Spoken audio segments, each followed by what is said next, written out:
디모데후서는 새벽 기도를 통해서 우리가 이미 배웠지만, 디모데후서는 사도 바울이 로마 감옥에 갇혀서 마지막 순간에 이제 곧 얼마 있지 않은 것 같으면 사형 집행을 당해서 죽음을 앞두고 있는 그런 참 암울한 시기에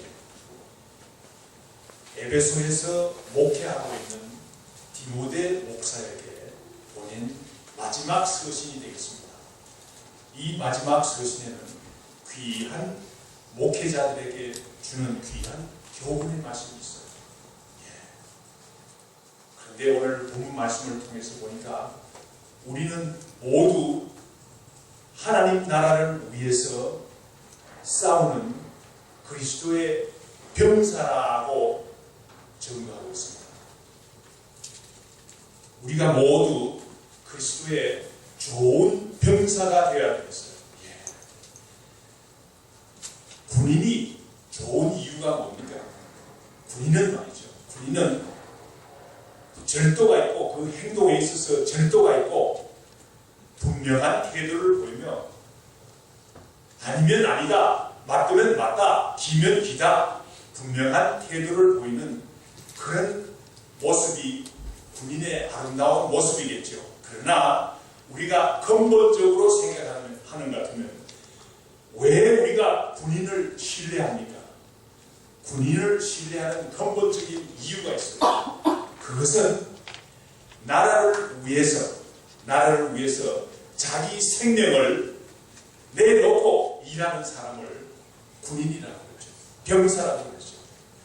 우리가 오늘 본문 말씀 가운데서 우리는 모두 그리스도의 병사라고 했는데, 그리스도의 병사라는 말은 하나님 나라의 확장을 위해서, 하나님 나라를 위해서 이 자리에 있는 모든 사람들이 한 사람도 빠짐없이 다 목숨을 내놓고 일하는 그리스도의 병사라는 말입니다.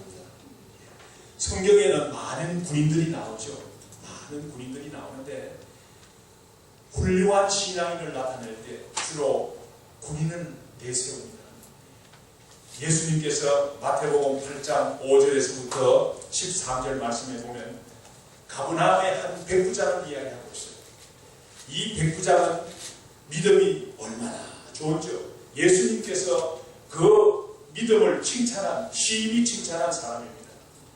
이 백부장은 종이 있었는데 종이 심히 아팠어요. 중풍병에 걸려서 심히 아팠어요. 그래서 예수님께 간구했습니다. 예수님, 저의 종이 중풍병에 걸렸는데 꼭 좀 고쳐주시기 바랍니다. 예수님께서 말씀하셨어요. 오냐, 내가 너의 집에 가서 그 너의 종의 중풍병을 고쳐주겠다. 예수님께서 약속했어요. 예수님께서 말씀했어요. 그랬더니만은 백부장이 어떻게 말했습니까? 예수님, 그럴 필요 없어요. 그럴 필요 없어요. 다만 말씀만 하십시오. 낫겠다는 말씀만 하십시오. 그러면 내 종이 낫겠습니다. 이 백부장은, 가버나움의 백부장은 예수님께서 말만 하면 예수님께서 친히 오시지 않으셔도 번거롭게 오시지 않으셔도 예수님께서 말만 하셔도 내 종이 낫겠다는 믿음을 갖고 있었어요. 그냥 하는 믿음이 아니라 계속해서 이 백부장의 믿음을 보십시오. 어떻게 말하는지. 나도 남의 수하에 있는 사람이요. 나도 내 아래에는 내 아래에는 군사가 있는데 이 사람 보고 가라 하면 가고 저 사람 보고 오라 하면 오고 내 종대로 이것을 하라 하면 하나이다. 분명한 믿음을 갖고 있었어요. 군인다운 믿음을 갖고 있었어요. 그래서 예수님께서 얼마나 이 백부장의 믿음을 칭찬했습니까? 내가 진실로 너희에게 이르노니 이스라엘 중에 이만한 믿음을 보지 못하였노라 하고 예수님께서 백부장의 믿음을 칭찬하셨어요.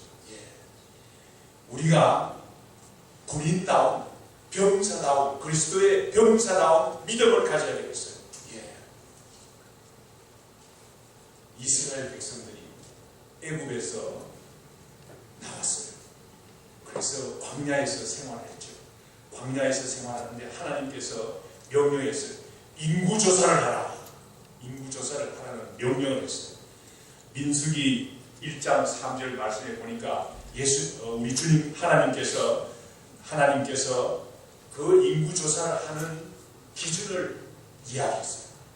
민수기 1장 3절 말씀에 보면 어떤 사람을 계수하라고 그럽니까? 싸움에 나갈 만한 사람을 계수하라 그랬어요. 광야에서 생활하는 하나님의 말씀대로 움직이는 그 이스라엘 백성들에게는 중요한 것은 싸움을 할 수 있는 군인의 숫자가 중요한 거예요. 하나님의 백성인 이스라엘 백성들에게 의미 있는 숫자는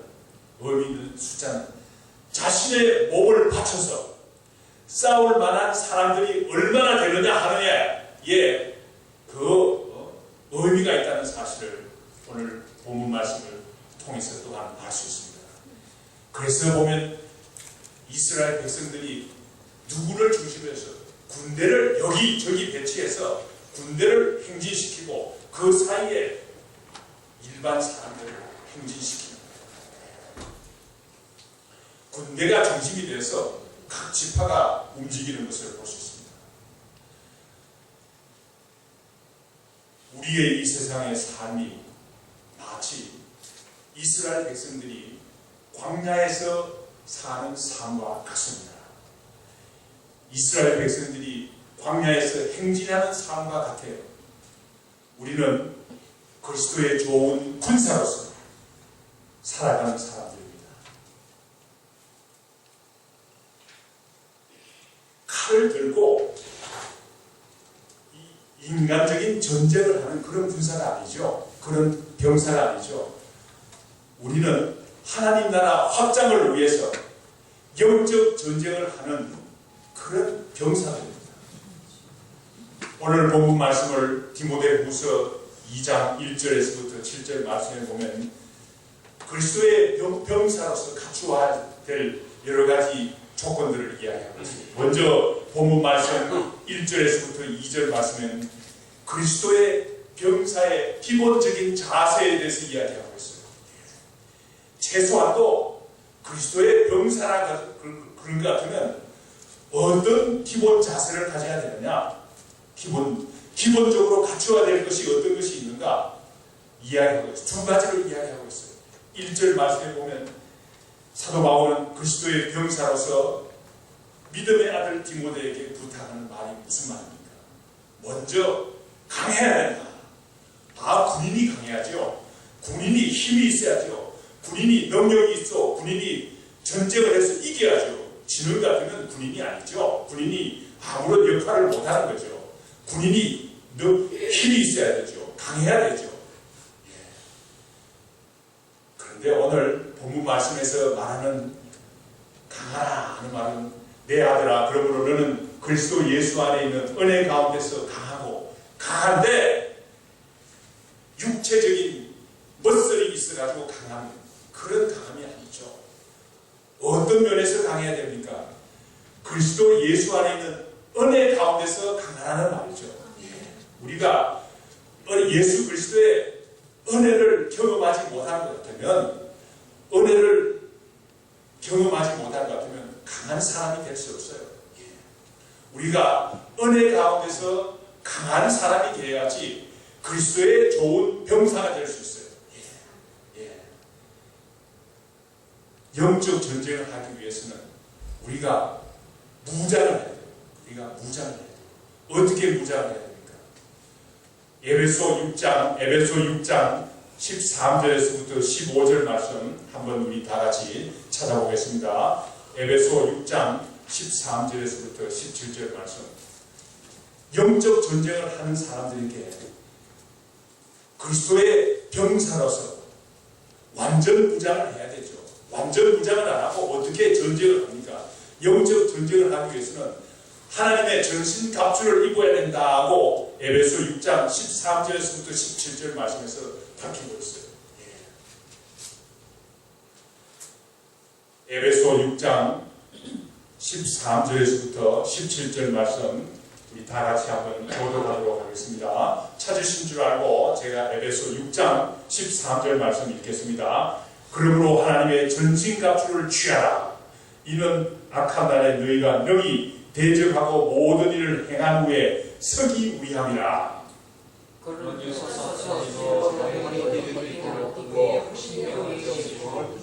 평안의 복음이 준비한 것으로 신을 신고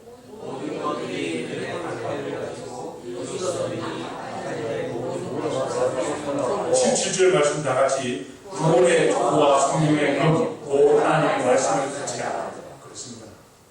우리가 하나님의 전신 갑주를 입어야만, 하나님의 전신 갑주를 입어야만 우리가 강한 그리스도의 은혜 가운데서 강한 병사가 될 수 있어요. 하나님의 전신 갑주를 입지 않고는 영적 전쟁을 한다는 말이 무슨 거예요? 할 수가 없어요. 군사가, 병사가 그냥 병사가 되는 게 아니에요. 오늘 본문 말씀에 보면 먼저 14절 말씀에 진리의 허리띠를 띠라고 했어요. 우리가 군인이 말이죠. 먼저 적을 대적하려면 똑바로 서서 나아가야 될 거 아니겠습니까? 진리의 허리띠가 없으면 우리가 똑바로 설 수가 없어요. 우리가 가장 먼저 진리의 허리띠로 예수 그리스도께서 나를 위해서 십자가에 죽으셨다 하는 진리의 말씀으로 우리가 부장하지 않는 것 같으면 우리가 허리가 허물허물해요. 허물해서 우리가 영적 전쟁을 할 수가 없어요. 우리는 먼저 진리의 허리띠를 띠고 허리를 튼튼하게 해서 우리가 똑바로 서야 되겠어요. 우리가 먼저 서지 않고는 영적 전쟁을 감당할 수가 없어요.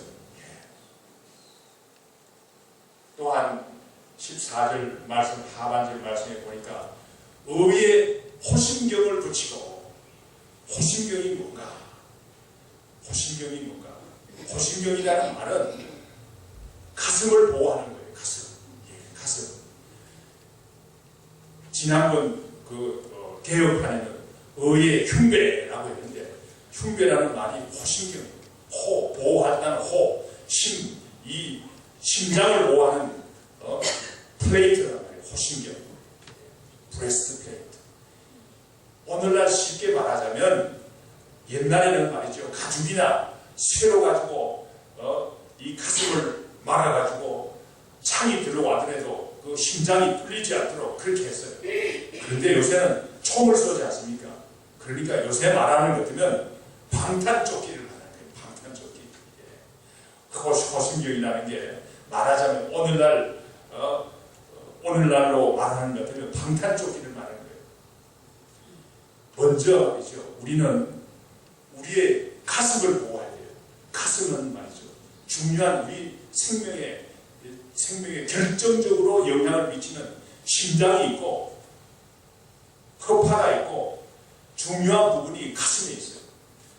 심장을 다치는 것 같으면, 심장이 한번 뚫리는 것 같으면 사람이 말이죠, 그 자리에서 그냥 그 자리에서 죽죠. 허파에 구멍이 크게 나는 것 같으면 사람이 그냥 살 수가 없어요. 의의 호심경을 우리가 붙여야 되겠어요. 의의 호심경. 우리가 만약 호심경이 없이, 의의 호심경이 없이 영적 전쟁을 하다가 나서나가는 어떤 일이 일어납니까? 마귀가 말이죠, 우리의 마음을 한번 휙 돌려놓으면 말이죠, 완전히 그냥 가버리는 거예요. 우리의 마음이 주님께서 나를 위해서 죽으시면 모르겠다. 어떤 사람들은 말이죠, 예수 믿는 사람들도, 오래 예수 믿는 사람들도 갑자기 말이죠, 그 믿음을 의의 호심경이 없으면 믿음이 없어지면 영적 전쟁을 못하고 오히려 마귀에게 마음을 빼앗기는 거예요. 15절 말씀에 보니까 평안의 복음이 준비한 것으로 신을 신고, 신발을 편안한 걸 신어야 돼요. 신발이 불안한 것 같으면 아무것도 할 수 없어요. 신발을, 좋지 않은 신발 한번 신어본 사람 경험 있죠? 신발을 편안한 걸 신는 것 같으면 어려움이 있어도 우리가 지나갈 수 있어요. 평안의 보험에 신발을 신는 것 같으면, 우리가 튼튼한 가죽 신발을 신는 것 같으면, 튼튼한 신발을 신는 것 같으면 못이 있어도 말이죠. 가시가 있어도 그 위에 밟고 지나가는 거예요. 우리가 어려움이 있어도 말이죠. 우리의 삶에 어려움이 없을 수가 없어요. 우리의 삶에 늘 어려움이 있어요. 그런데 평안의 보험의 신발을 신고 있는 것 같으면 어려움이 있어도 쉽게 밟고 지나가는 거예요. 그렇지 않습니까? 그렇죠?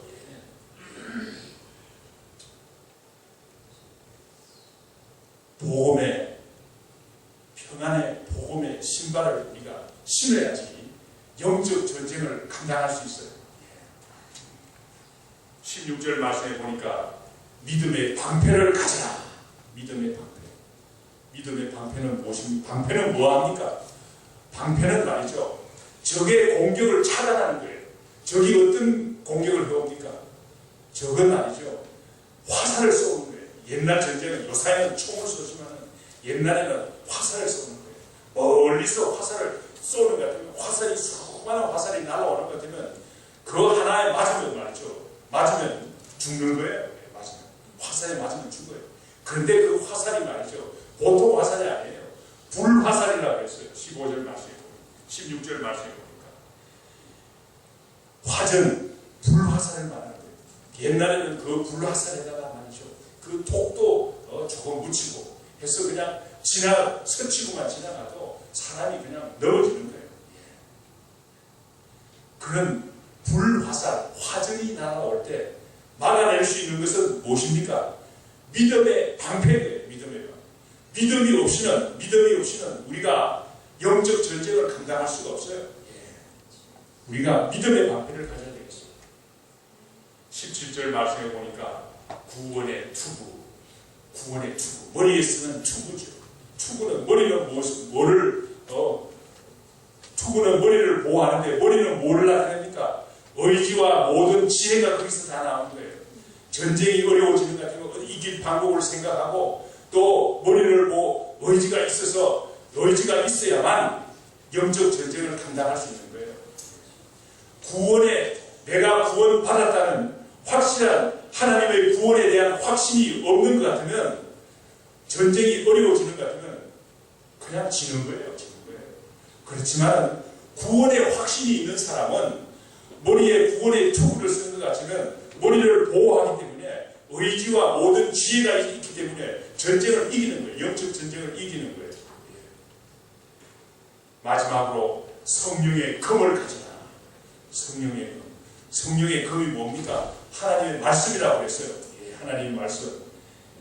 영적 전쟁에 있어서 결정적으로 우리가 이길 수 있는 방법은 뭡니까?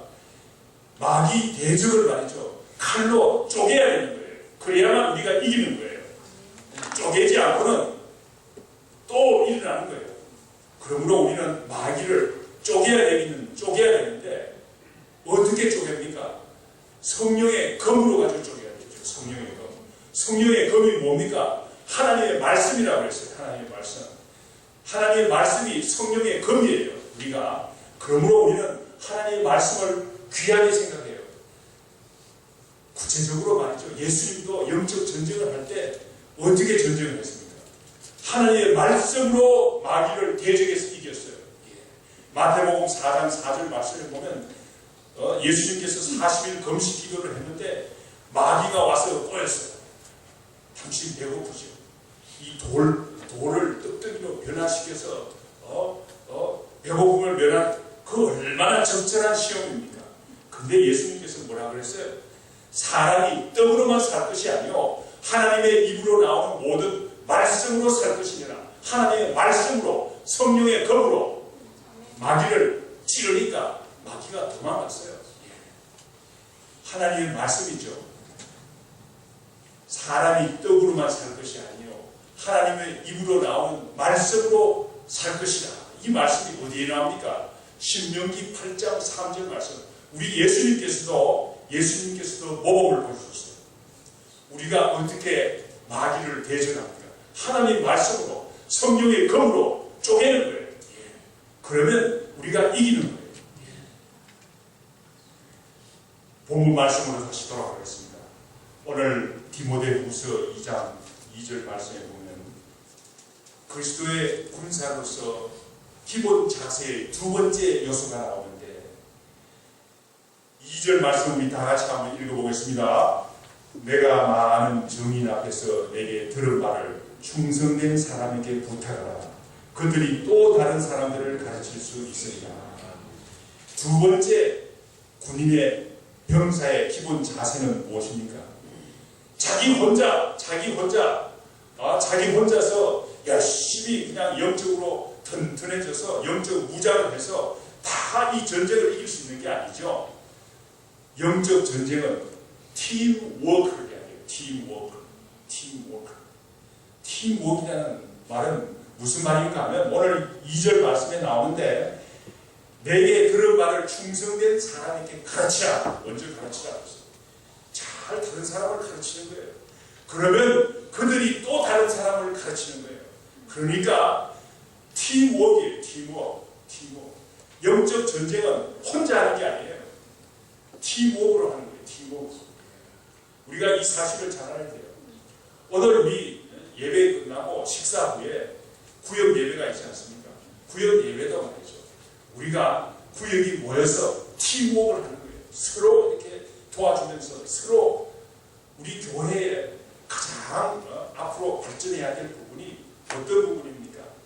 여러 가지 부서들이 있어야 되겠지만 그 중에서 구역을 잘 관리하고 구역을 통해서 팀워크를 하고 구역을 통해서 격려하고 하나님 말씀 나오고 나누고 그러는 것 같으면 교회가 발전하는 거예요. 영적 전쟁에서 우리가 승리할 수 있는 거예요. 전도서 4장 12절 말씀에 보면 한 사람이면 패하거니와 혼자 사다 보면 패하는 거예요. 질 수밖에 없어요. 두 사람이면 맞설 수 있느니라. 두 사람인 것 같으면 그래도 두 사람이 힘을 합하는 것 같으면 마귀를 대적할 수가 있어요. 그런데 세 겹줄은 쉽게 아니하느니라. 세 겹줄은 세 사람이 모여서 힘을 합치는 것 같으면 마귀가 대적하지 못하는 거예요. 우리가 이 사실을 알고 우리가 팀워크를 해야 되죠. 팀워크. 혼자 하려고 그러지 말고 우리가 같이 앞서가는 사람이 있으면 뒤따라오는 사람을 가르치고 해서 또 그 사람이 또 다른 사람을 가르치고 해서 팀워크를 하는 거예요. 본문 말씀으로 다시 돌아갑니다. 오늘 본문 말씀 디모데후서 2장 3절에서부터 5절 말씀입니다. 그리스도의 병사의 복무 규정이 나와 있어요. 복무 규정이 뭡니까? 군인 가까운 사람들은 알죠. 복무 규정. 군인은 이런 일을 마땅히 해야 된다. 마땅히 해야 될 일을 복무 규정이라고 해요. 복무 규정. 3절 말씀에 복무 규정이 나와 있는데 3절 말씀 첫째 복무 규정이 나와 있는데 우리 다 같이 한 목소리를 읽겠습니다. 3절 2장 디모데후서 2장 3절 말씀 너는 그리스도 예수의 좋은 병사로 나와 함께 권한을 받으라.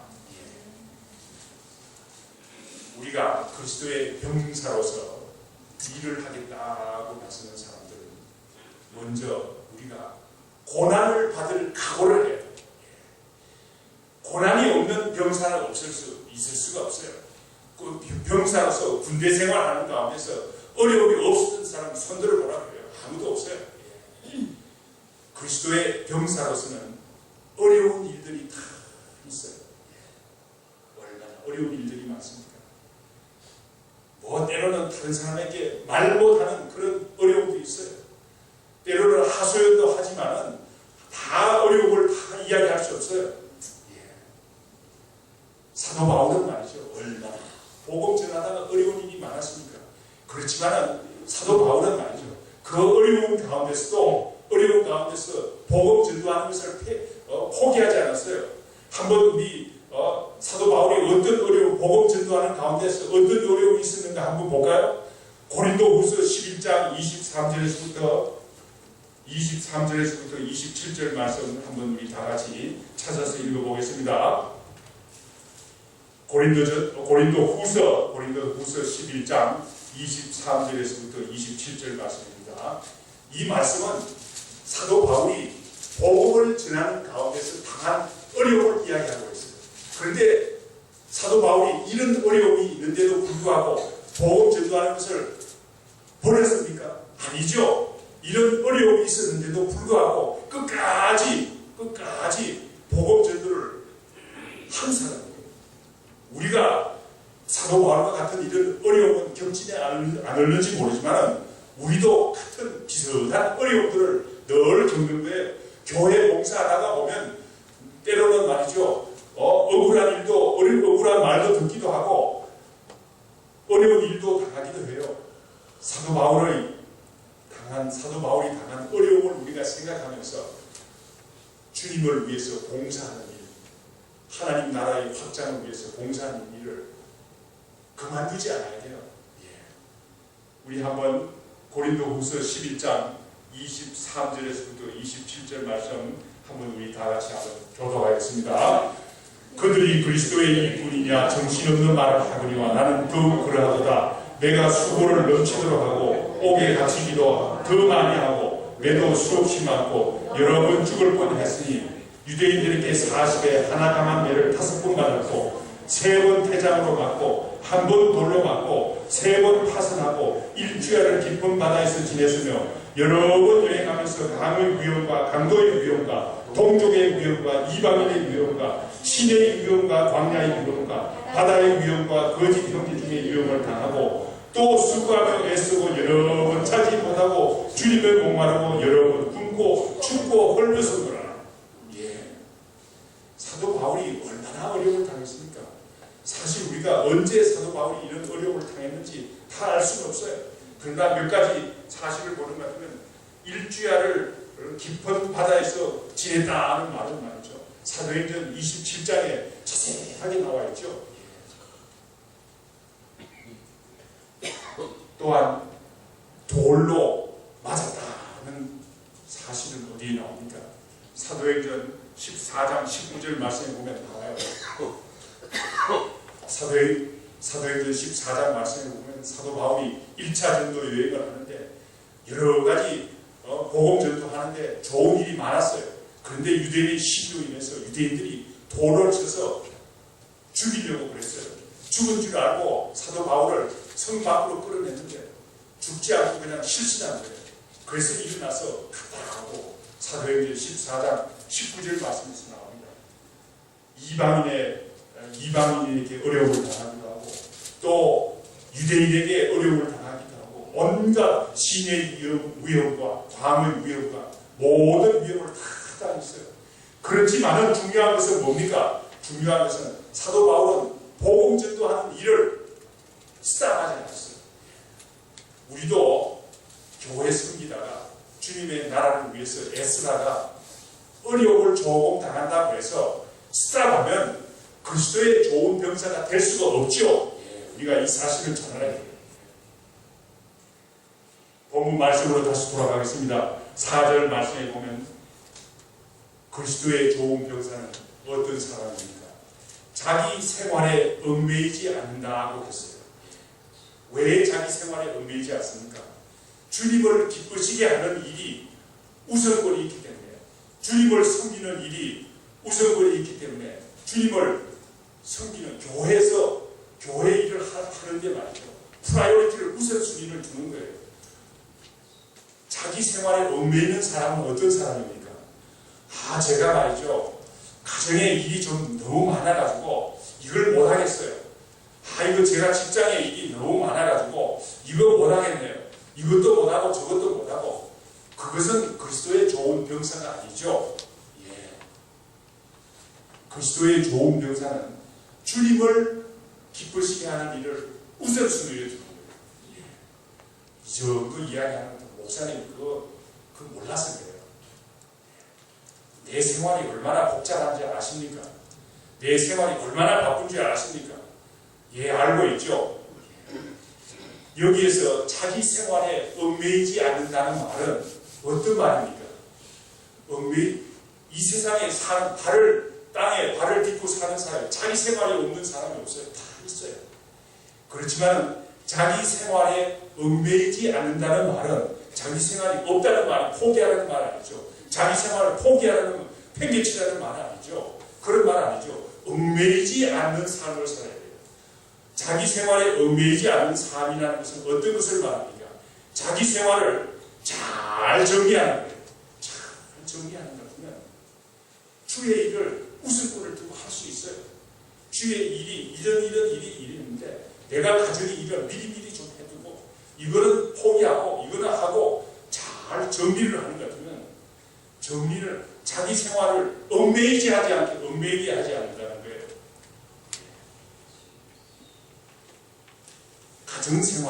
가정에 할 일이 많죠. 가정에 할 일이 많지만 가정 생활을 잘 정리를 해두는 것 같으면 주님을 기쁘시게 하는 일을 우선권을 두고 할 수 있어요. 할 수 있어요. 직장 일이 많지만은 직장 일을 잘 정리해 보세요. 기도하는 가운데서 잘 정리해 보세요. 잘 정리하는 것 같으면 주의 일을 못할 수가 없어요. 할 수 있어요. 사도 바울도 텐트를 만들면서 자기 일하면서 복음을 전했어요. 그렇지만은 복음 전하는 것을 우선권을 두고 했어요. 우리가 자기 생활에 얽매이지 않는 삶을 배워야 돼요. 많은 사람들이 저는 이거 도저히 식구들이 많았어요. 식구들도 많아도 잘 정리를 하는 것 같으면 얽매이지 않고 잘 정리하는 것 같으면 그 한 가족이 다 같이 교회에 나오면 얼마나 좋습니까? 그거 얼마나 좋아요. 큰일 하는 거예요. 그러니까 가정의 일을 잘 정리를 하세요. 얽매이지 않도록 하세요. 자기 직업의 일도 잘 정리를 해요. 잘 정리를 하는 것 같으면 주의 일을 우선권을 두고 할 수 있어요. 할 수 있어요.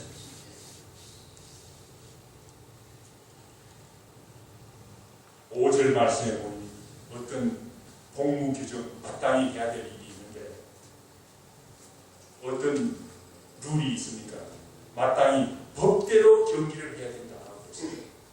법을 지켜야 돼요. 법을 지키지 않고는 법을 지키지 않는 것 같으면 멸류관이 없다고 그랬어요.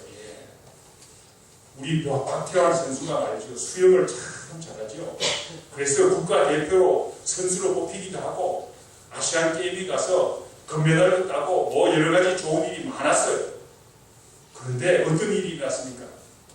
약물을 투입했죠. 법을 어겼어요. 그러니까 이번 브라질 올림픽에 못 나가는 거 아니겠습니까? 멸류관하고 올림픽 메달하고는 거리가 멀어진 거예요. 우리가 법을 지켜야 돼요.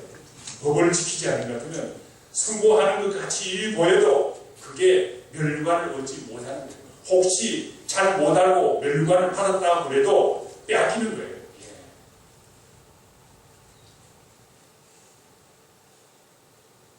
오늘 본문 말씀 가운데 6절, 7절 말씀을 보면 그리스도의 병사에게 주는 격려와 위로가 나와 있습니다.